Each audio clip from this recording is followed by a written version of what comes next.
नमस्कार, मैं स्निग्धा स्वागत करती हूँ आप सभी का बुक ऑफ लाइफ के खास कार्यक्रम में। जैसा हम सभी जानते हैं, हम सभी की जीवन में काफ़ी कुछ है, काफ़ी जीवन हमारा अमूल्य है। लेकिन जीवन अमूल्य होने के साथ साथ पावरफुल और सक्सेसफुल इसे कैसे बनाएं, इस राह से हम भटकते जा रहे हैं। और इस राह से भटकने के कहीं ना कहीं कई तोड़ और कई उपाय हैं, जिसको जानने के लिए और जिसको बताने के लिए आज हमारे साथ स्टूडियो में मौजूद है बुक ऑफ लाइफ के ऑथर डॉक्टर कुमार प्रशांत मानव जी। उनसे हम जानेंगे कि आखिरकार हम कैसे अपनी दिशा दे सकते हैं अपनी जिंदगी को और अपनी लाइफ को बना सकते हैं और भी ज्यादा सक्सेसफुल। बहुत बहुत स्वागत है सर आपका हमारे स्टूडियो में। नमस्कार। नमस्कार सर, आपसे जानना चाहूंगी, बुक ऑफ लाइफ नाम सुनकर ही बहुत अच्छा लग रहा है, जिंदगी अंधकार से प्रकाश की ओर। किस तरह से आपको इसमें प्रेरणा आई, कैसे प्रेरणा मिली इसे लिखने में, और साथ ही साथ हम अपने जीवन को कैसे सार्थक बना सकते हैं, ये जानना चाहूंगी। ये एक बहुत लंबा सफ़र है बुक ऑफ लाइफ तक पहुंचने का। ऐसा होता है कि बहुत पुरानी कहावत है बड़े बुजुर्गों की कि पूत के पांव पालने में दिख जाते हैं। उसी आधार पे मेरा जीवन चला, स्टार्ट हुआ।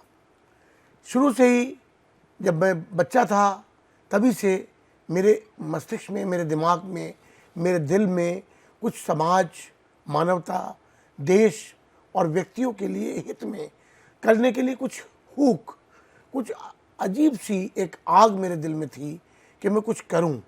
कुछ जिस तरह जल बिन मछली और नृत्य बिन बिजली वाली बात है, वो तड़पती है, उसी तरह से मेरे अंदर से तड़पन महसूस होती थी। लगता था कि मेरा जीवन अभी तक कोई सार्थक नहीं हो पा रहा।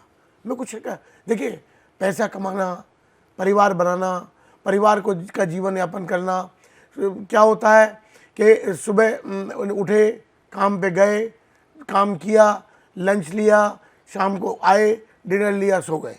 ये प्रक्रिया सभी के साथ है। मैं इसको जीवन का उद्देश्य नहीं मानता कि केवल यही एक जीवन का उद्देश्य नहीं है। ये तो जब ईश्वर ने मनुष्य बनाया, उसने जानवर, ये दो बनाए, जानवर और मनुष्य व्यक्ति। तो जो इंसान जो बनाया, उसमें और जानवर में क्या फ़र्क किया? फ़र्क कुछ नहीं है। वो भी खाता है, वो भी सोता है, वो भी पीता है, सब कुछ करता है। फ़र्क है दिमाग का। आदमी के दिमाग का फ़र्क ही उसको जानवर से ऊपर लेके जाता है। तो हम उसको कैसे इस्तेमाल करते हैं, दिमाग को, हमेशा पॉजिटिव अप्रोच होनी चाहिए, क्योंकि दिमाग तो चलेगा। Empty mind is devils workshop, ये कहा गया है। खाली दिमाग शैतान की खाला। तो खाली दिमाग क्यों छोड़ना? आप दिमाग को हमेशा अच्छी दिशा की ओर लेके जाएं, जिससे उस दिमाग से आपका भी फायदा हो, आपका परिवार का फायदा हो, देश का फायदा हो, समाज का फायदा हो और मानवता का फायदा हो। तो आपको अपने दिमाग को उस दिशा में लेके जाना है। तो यही एक मेरे दिमाग में थी बचपन से। तो मैं सबसे अलग हटके था। मैंने कभी किसी को लाइफ में फॉलो नहीं किया। I never follow anybody in my life. हमेशा मेरी सोच एक अलग टाइप की रहती थी। मेरा दिमाग में ये था कि मैं किसी चीज़ को पहले जानना चाहता था, तब उस चीज़ को मानता था। जब मैं उसको तोल लेता था कि ये बात सही है, तभी मैं उसके पीछे जाता था। ये शुरू से मेरे दिमाग में रही। अब आप ये छोटी सी बातें हैं जो बचपन में लोग बाग हमेशा बाएं हाथ में घड़ी पहनते हैं, मैं दाएं में पहनता हूँ। लोग बाग बाएं तरफ मांग निकालते हैं, मैं हमेशा दाईं तरफ मांग निकालता हूँ। इस तरह की बहुत सी चीज़ें हैं, ये छोटी छोटी बातें हैं जो मैं थोड़ा सा अलग रहा शुरू से समाज। तो मैं लोगों से भी ये कहता हूँ कि never follow the crowd, make your own way and achieve the goal. तो ईश्वर ने जब दिमाग दिया है, उसका इस्तेमाल करो ना यार। क्यों नहीं आप इस्तेमाल करते? क्यों आप अंधानुकरण की तरफ जाते हैं? वो तो भेड़ के पीछे जाती है जिसको ईश्वर ने दिमाग नहीं दिया। आप पहले सोचिए, समझिए और फिर करिए। तो इसी दिशा में मेरा विचार, ये तो मैंने अपना बताया कि मेरा थोड़ा सा हिस्ट्री क्या रही। अभी इस बुक ऑफ लाइफ के बारे में आपको बताना चाहता हूँ कि मैं 4 साल अभी पीछे ऑस्ट्रेलिया था। ऑस्ट्रेलिया से मैंने बुक लिखी है। तो मैं 2019 में गया था ऑस्ट्रेलिया। 2019 में इलेक्शन थे, उससे पहले मेरे लिए मोदी जी के लिए बड़ी अच्छी भावना मेरे दिमाग में तब भी थी, और आज और ज़्यादा उनके प्रति सद्भावना, इज्जत और प्यार, लगाव, एक प्रेम उनसे अभी भी बहुत ज़्यादा हो गया है। पहले भी बहुत था, तो एक उसी आदर सम्मान और अपने एक जो मेरी फीलिंग्स थी उनके लिए, उसकी वजह से मैंने उनको अपने खून से लेटर लिखा। क्यों? क्योंकि वो देश के लिए कुछ कर रहे थे। मुझे लग रहा था कि वो देश के लिए कुछ कर रहे हैं, देश की जनता के लिए कुछ कर रहे हैं। पहला एक इंसान देश को मिला है जो कुछ देश के बारे में सोचता है, देश की जनता के बारे में सोचता है, अपने और अपने परिवार, अपनी कुर्सी के बारे में नहीं सोचता। तो ये मुझे लगा कि ये इंसान अलग हटके है। तो मैं भी चूँकि अलग हटके था, तो मैंने अपने खून से लेटर लिखा। और 2019 में जब मैंने 23 अप्रैल 2019 को वो लेटर मैं प्रधानमंत्री कार्यालय में देके आया। वो लेटर मैं प्रधानमंत्री कार्यालय में देके आया, और उसमें मैंने ये भी कहा, क्योंकि उस टाइम ये अप्रैल में मैंने दिया था, मई में इलेक्शन होने वाले थे, मई 2019 में। तो मैंने उसमें ये भी लिखा कि आप शेर हैं, शेर को बिल्कुल चिंता नहीं होनी चाहिए, उसके पीछे सब लोग आते हैं, गीदड़ भी आते हैं, कुत्ते भी भौंकते हैं, ये भी आते हैं सब, लेकिन शेर अपनी जगह पे चलता जाता है और अपना काम करता जाता है। आप जो काम कर रहे हैं निडर होकर करिए। और इलेक्शन के बारे में आपको बताना चाहता हूं कि चुनाव आप 100% जीतेंगे, और फिर पहले से भी ज़्यादा भारी बहुमत से जीतेंगे, ऐसी मेरी आत्मा की आवाज़। ये मैं उनको लिख के देके आया था, और यही हुआ। जो इलेक्शन हुआ उसमें वो जीते, बहुत भारी बहुमत से जीते, दोबारा प्रधानमंत्री बने। तो मैं जाने से पहले ऑस्ट्रेलिया मैं अगस्त में गया था, 14 अगस्त 2019 को। तो मैं 26 जुलाई 2019 को फिर उनको एक लेटर लिख के आया और उनको बधाई दी दोबारा प्रधानमंत्री बनने की, और उनको ये कहा कि देखा आपने मेरी आत्मा की आवाज़ कितनी सत्य निकली। जो मैंने भविष्यवाणी की थी इलेक्शन से बहुत पहले, वो सार्थक, वो सफल हुई, और वही इलेक्शन से सत्य हुई। तो ये मैं आपको इसलिए बताना चाहता हूँ कि जब तक आदमी के दिल में देश, समाज, मानवता के प्रति कोई लगन नहीं होगी, कोई आदमी ऐसा कदम नहीं उठा सकता। इतने लोग हैं भारतवर्ष में, वो 1.5 अरब की जनसंख्या है, तो हर एक के दिमाग में तो बात नहीं आती। तो मैं बता रहा हूँ कि शुरू से मेरा कुछ इस तरह का हो रहा। तो जब मैं ऑस्ट्रेलिया में था तो कोविड आया 2020 में। कोविड आने पे मुझे बहुत दर्द हुआ, बहुत दुख हुआ, बहुत पीड़ा हुई, क्योंकि लोग 50-50 हज़ार आदमी, 50-50 हज़ार आदमी रोज मर रहे हैं। एक देश की बात बता रहा हूँ, अगर सारे देश की बात सुने तो लाखों में लोग मर रहे हैं रोजाना। तो मुझे ये लगा कि अरे क्या क्या इंसान इसीलिए पैदा हुआ?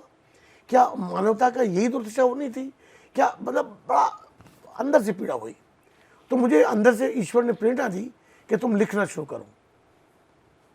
हालांकि मैं एडवोकेट रहा हूँ, मेरा लिखने से कोई नाता नहीं रहा, लेकिन चूंकि अलग से विचार थे शुरू से, तो ईश्वर की जब प्रेरणा मिली तो मैंने व्हाट्सएप में मैसेज इंग्लिश में मैं देता था। इंग्लिश में मैंने मैसेज देने शुरू किए 23 जुलाई 2020 से। 23 जुलाई 2000, मुझे आज भी डेट याद है, 23 जुलाई 2020 से मैंने मैसेज लिखने शुरू किए, गुड मॉर्निंग मैसेज, जिसके अंदर मैं एक बहुत अच्छी, जो ईश्वर मुझे सीख देते थे, वो मैं उसमें लिखता था। मैंने काम केवल टाइपिस्ट का किया है, डिक्टेशन दिया है गॉड ने डिक्टेशन दिया, मैंने उसको टाइप किया और लोग तक भेजा, डिस्ट्रीब्यूट किया। भाई ये मैंने काम किया है। I am only wallet of the God. मैं ईश्वर का एक अनुचर हूँ, उसी के द्वारा सेवक हूँ, उसी के द्वारा जो मुझको दिया जा रहा है वो मैं जनता तक पहुँचाने का काम कर रहा हूँ। केवल एक माध्यम मात्र हूँ, एक माध्यम है। यही काम मैंने मैसेज भेज के किया। वो मैसेज मेरे बहुत ज़्यादा पॉपुलर होने लगे, पूरे वर्ल्ड में मैसेज जाते थे, वर्ल्ड के हर कंट्री में मैसेज जाते थे। वो इतने पॉपुलर हुए कि मेरे फॉलोवर बढ़ते गए, बढ़ते हज़ारों की तादाद में हो गए। तो मुझे जब मेरे करीब 300-400 मैसेज हो गए, तो मुझे लोगों ने ये कहा, ईश्वर ने भी प्रेरणा दी, लेकिन लोगों ने भी कहा कि भाई आप इन बड़े अच्छे थॉट्स हैं, ये बड़े इनवैल्यूएबल थॉट्स हैं, बड़े प्रेशियस थॉट्स हैं, आप इनको कंपाइल करके एक बुक की फॉर्म में लाइए, जिससे कि ये आगे आने वाली पीढ़ी के लिए एक ऐसी अमूल्य तोहफा बने जिससे उनको जीवन की राह पता लगे और वो कुछ जीवन में क्या कर पाएँ, जीवन को सार्थक कैसे बना पाएँ, उनको एक लाइन ऑफ एक्शन मिल सके। इसलिए फिर मैंने उस पर अमल किया। मेरे एक यहाँ दोस्त हैं, बड़े भाई हैं, राष्ट्रीय कवि हैं वीर रस के, डॉक्टर विजय प्रेमी जी, उन्होंने भी मुझे इस बात का वो दिया कि भाई आप इसे बुक की शीट में लाइए। मैंने ऑस्ट्रेलिया में बैठे बैठे इंडिया में कांटेक्ट किया। यहाँ बहुत अच्छे मेरे छोटे भाई डॉक्टर सुदेश दिव्य जी, उनका आराध्य प्रकाशन है, उन्होंने इस किताब को छापने का बीड़ा उठाया और उन्होंने किताब ये हम लोगों ने तैयार की और पहला एडिशन इसका बुक ऑफ लाइफ का 23 जुलाई 2021 को पहला एडिशन इसका लॉन्च हुआ।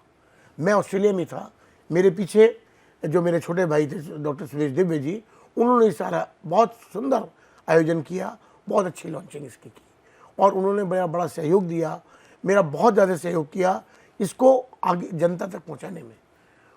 स्कूल वो मेरा एक ये प्रयोजन रहा। मैं आपको इसके पीछे बता दूं कि ये चूँकि ईश्वर के थॉट है, एक तो सब तक पहुंचने चाहिए, जितने ज़्यादा लोगों को पहुंचेंगे उनको उतना ही फ़ायदा होगा। लेकिन एक मेरा दूसरा थॉट ये था इसके पीछे कि एडोल्फ हिटलर ने कहा था कि अगर किसी देश को बर्बाद करना है तो गोले, बंदूक, बारूद की कोई आवश्यकता नहीं है, केवल उसकी जो नई जनरेशन है उसको आप गुमराह कर दीजिए, देश अपने आप बर्बाद हो जाएगा। मैंने वहीं से इस चीज़ को पकड़ा और मैंने ये उठाया कि मुझे अगर अपने देश भारतवर्ष को ऊपर उठाना है तो मुझे उसकी जो नई पीढ़ी है, जो आने वाले देश के भावी कर्णधार हैं, जो पिलर्स हैं, उनको ऊपर उठाना है, देश अपने आप ऊपर उठ जाएगा। इस एक भावना के तहत मैंने अपना एक मिशन बनाया कि मैंने जो बुक ऑफ लाइफ ये लिखी है और ये छपी है, इसका सबसे ज़्यादा फ़ायदा हमें अपने आने वाली पीढ़ी को देना चाहिए। क्योंकि मेरा ऐसे मानना है कि जब आदमी बड़ा हो जाता है वो आदमी पक जाता है, उसको बदलना बड़ा मुश्किल काम होता है। उसको परिवार के, समाज के कुछ ऐसे संस्कार उसको सब मिल जाते हैं कि वो उन संस्कारों को पकड़ कर बैठ जाता है, उसको छोड़ना नहीं चाहता। चाहे उसको नई भी दिशा मिल रही है, नई प्रकाश मिल रहा है, लेकिन वो उसी में सिमटा रहना चाहता है क्योंकि उसे डर लगता है कि मैं अगर इन संस्कारों की जंजीर को तोड़ दिया पता नहीं क्या हो जाएगा। तो इसलिए मैंने ये सोचा कि जो बच्चे हैं वो कोमल हैं, उनको आप बदल सकते हैं, उनको आप सही दिशा ज्ञान दे सकते हैं। बड़े आसानी से नहीं बदले। हालांकि मैंने इट इज़ ए मटेरियल, मैंने हर एक को एक किताब डिस्ट्रीब्यूट फ्री, कोई पैसा आज तक मैंने इसका नहीं लिया। 50,000 किताबें मैं ये फ्री बंटवा चुका हूँ स्कूलों में, 7वीं 8वीं में, सिर्फ इसी उद्देश्य से कि हमारे देश के भावी कर्णधार, हमारे देश के पिलर ऊपर उठे, उनको दिशा का ज्ञान हो, क्योंकि वो दिशा भ्रमित है, उनको पता नहीं है, माता पिता के पास टाइम नहीं है उनको सही राह का ज्ञान देने के लिए, और अगर है भी तो उनको सही दिशा ज्ञान नहीं है तो वो उनको कैसे देंगे। इसलिए ईश्वर ने मुझे प्रेरित किया कि तुम इसको सब में बांटो। और इसका पीछे एक बहुत बड़ी थ्योरी है। आप देखो, एक किसान, आप एक कुम्हार के पास जाते हैं, आप कुछ भी कहते हैं, सुराही, घड़ा, कुछ भी बनवा लीजिए, बना देगा। लेकिन जब उसने घड़ा बना दिया और आप कहें नहीं भाई नहीं यार, घड़ा नहीं चाहिए, तुम इसकी सुराही बना दो, तो क्या घड़े बनने के बाद वो सुराही बना सकता है? नहीं बना सकता।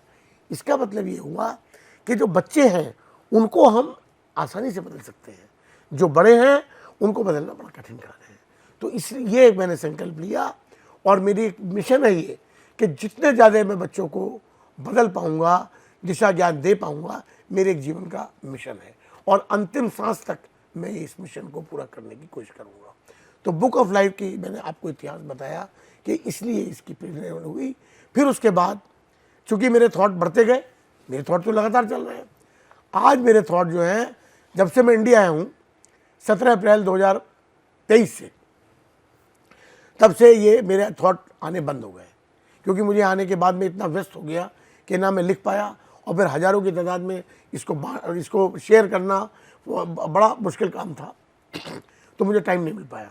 लेकिन तब तक मेरे 800 मैसेज व्हाट्सएप पे जा चुके थे, यानी कि मेरे 8 एडिशन बुक के तैयार हैं।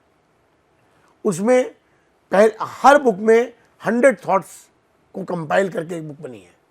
फर्स्ट एडिशन में फर्स्ट 100 थॉट्स हैं, सेकंड एडिशन में सेकंड 100 थॉट्स हैं, थर्ड एडिशन में थर्ड 100। बता रहा हूँ मैं आपको कि फिर सेकेंड एडिशन की लॉन्चिंग हुई 18 सितंबर 2022 को। वो भी मैं ऑस्ट्रेलिया में था, वो इंडिया में हुई, डॉक्टर सुरेश दिव्य जी द्वारा कराई गई आराध प्रकाशन की ओर से।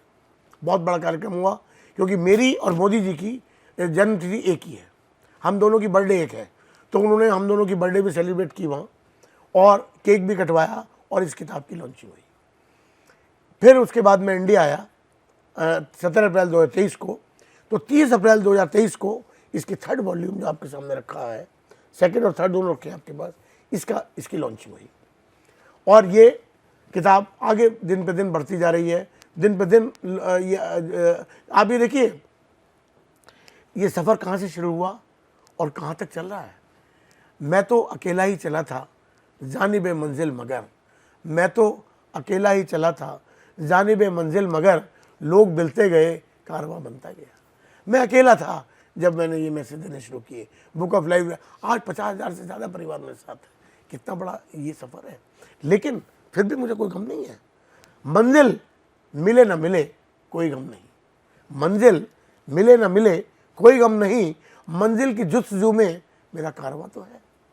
बस यही एक मेरा है मिशन, कि मंजिल मेरी यही है कि मैं दुनिया के हर इंसान को, मैं देश की सीमाओं से बनकर काम नहीं करता। मेरा मतलब है पूरे संसार, मेरा मतलब है मानवता, पूरा संसार। मेरा देश है पूरा संसार, मेरा घर है पूरा संसार। तो मैं पूरे संसार के हर आदमी को बदलना चाहता हूँ, अच्छा बनाना चाहता हूँ, ये एक मेरा मिशन है। लेकिन मैं कहाँ तक कामयाब हो सकता हूँ, वो ईश्वर के हाथ में है। काम कर रहा हूँ, बस यही मैंने आपको इस शेयर के माध्यम से बताया कि मंजिल मेरी यही है कि मैं एक को बदलूँ और सब इस दुनिया को स्वर्ग बना दूँ। लेकिन कहाँ तक सफल हो पाऊँगा, ये ईश्वर के हाथ में है। मुझे इसका कोई भी गुरेज नहीं है, कोई भी गम नहीं है। मैं अपने काम कर रहा हूँ और ये मरते दम तक करता रहूँगा। तो बुक ऑफ लाइफ के बारे में मैंने आपको बताया कि बुक ऑफ लाइफ में वो विचार हैं जो ईश्वर के द्वारा दिए हुए हैं। अगर इन विचारों को पढ़ने से कुछ नहीं होगा। आप बुक ऑफ लाइफ को 100 बार पढ़ लीजिए, कुछ नहीं मिलने वाला आपको। लेकिन उसमें दिए गए विचारों को अगर आप अपने जीवन में आत्मसात करेंगे तभी कुछ मिलने वाला है। Otherwise book of life is not a novel, ये नॉवेल नहीं है, ये आदर्श है। इसमें दिए गए मंत्र आपको जीवन में उतारने होंगे, तभी आपको उससे फायदा हो सकता है। खाना खाना कहने से पेट नहीं भरता, पानी पानी कहने से प्यास नहीं बुझती। खाना सामने रखा है, आप सोच रहे हैं खाना रखा है, मेरा पेट क्यों नहीं भर रहा? अरे भाई, पेट तो तब भरेगा, भूख तो तब मिटेगी जब आप खाना खाओगे। वही पोजीशन ये है कि किताब आपने ले ली, रामायण ले लीजिए। रामायण कितना बड़ा ग्रंथ है, राम कितने महान पुरुष हुए, कितने मर्यादा पुरुषोत्तम राम थे, उनका चरित्र है वो। रोज लोगों के घर में रामायण का पाठ होता है, हर साल रामलीला होती है। कितने लोग राम बन गए, कितने लोग लक्ष्मण जैसा भाई, जो अपने भाई के लिए नवविवाहिता बीवी को, पत्नी को छोड़कर अपने भाई के साथ 14 साल वनों में चला गया। कौन लक्ष्मण जैसा भाई है आजकल? मुझे बताइए, उस रामायण को पढ़ने का फायदा क्या हो रहा है? कुछ नहीं हो रहा, नर्तक है। Ramayan is not a novel. आप ये पढ़ के और आपने इतनी चीज समझ ली कि रामायण पढ़ लिया और मेरा उद्धार हो गया, ईश्वरी कृपा मुझे मिल गई। नहीं, बिल्कुल नहीं, गलत है ये, बिल्कुल एब्सोल्युटली रॉन्ग। रामायण का फायदा तब मिलेगा जब आप राम के चरित्र को अपने अंदर ढालेंगे, आप लक्ष्मण के चरित्र को अपने अंदर ढालेंगे, जब आप भरत के चरित्र को अपने अंदर ढालेंगे, तब आपको उसका फायदा मिलेगा।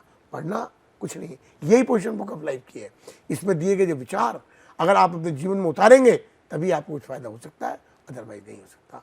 मेरा यही है दोस्तों, मैं आपसे हाथ जोड़ कर निवेदन करना चाहता हूँ कि अपने जीवन को जो ईश्वर ने, मनुष्य ने दी है, बहुत बहुमूल्य है। इसको और ऊपर उठाइए और ऊंचा बनाइए, जीवन को सार्थक करिए और बुक ऑफ लाइफ के विचार अपने जीवन में उतारिए। ये आपको जीवन के हर पहलू पर आपको किस तरह से चलना है उसकी शिक्षा देता है। हर पहलू के इसमें आपके ऐसे विचार हैं जो आपको जीवन के हर पहलू में आपका साथ देंगे, आपकी सहायता करेंगे और आपके जीवन को सार्थक बनाएंगे और ऊंचा उठाएंगे, ऐसा मेरा दावा है। लेकिन उसको पढ़ के जीवन में उतारना होगा, बस ये उसके साथ बात है। जी, तो जैसा हम सभी ने जाना कि बुक ऑफ लाइफ आखिरकार क्या है और किस तरीके से इसकी प्रेरणा मिली, तो दर्शकों, उम्मीद करती हूँ आज का कार्यक्रम आपके लिए बहुत ही अच्छा रहा होगा और आपको बहुत सारी सीख मिली होगी। हमारे साथ जुड़े रहिए अगले नए कार्यक्रम के लिए। तब तक के लिए नमस्कार। नमस्कार।